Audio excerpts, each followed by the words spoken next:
लखन सिया राम चंद्र की जय।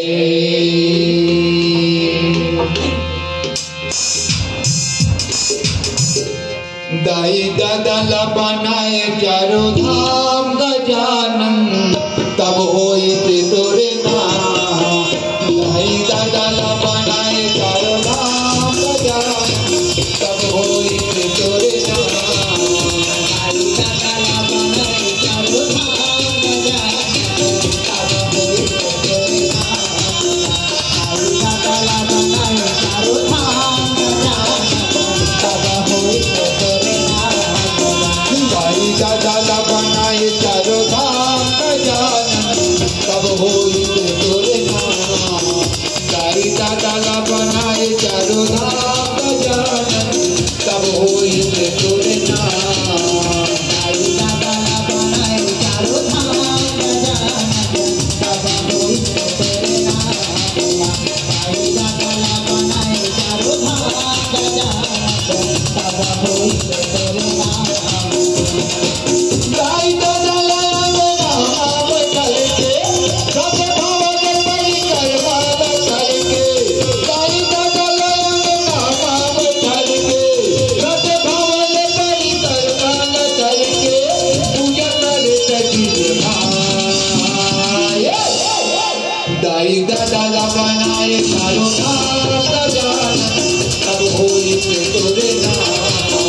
दाई दादा ला बनाए चारों धाम गजानन, तब होई ते तोरे नाम। दादा ला बनाए चारों धाम गजानन, तब होई ते तोरे नाम। दाई दादा ला बनाए चारों धाम गजानन, तब होई ते तोरे नाम।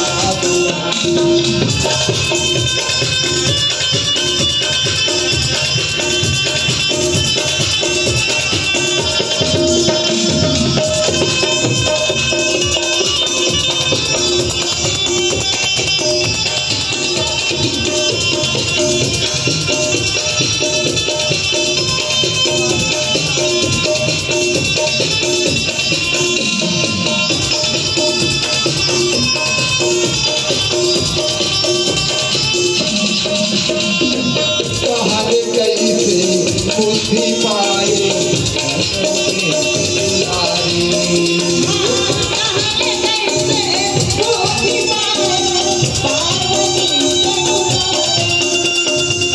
हमारे भाई कार्तिक स्वामी तोर बुद्धि बहारी।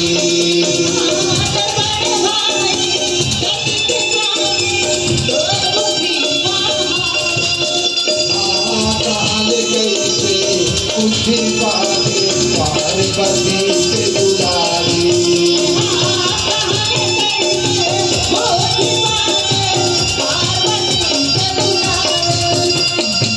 तुम्हारे भाई कार्तिक स्वामी तोर बुद्धि बहारी।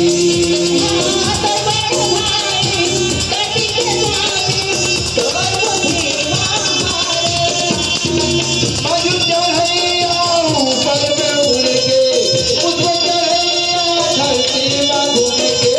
मजू चढ़ैया ऊपर में उड़ के, उसको चढ़ैया धरती में घूम के, बन के जगुर सुनाए। दाई दादा ला बनाए चारों धाम गजानन, तब होई ते तोरे नाम। दाई दादा ला बनाए चारों धाम गजानन, तब होई ते तोरे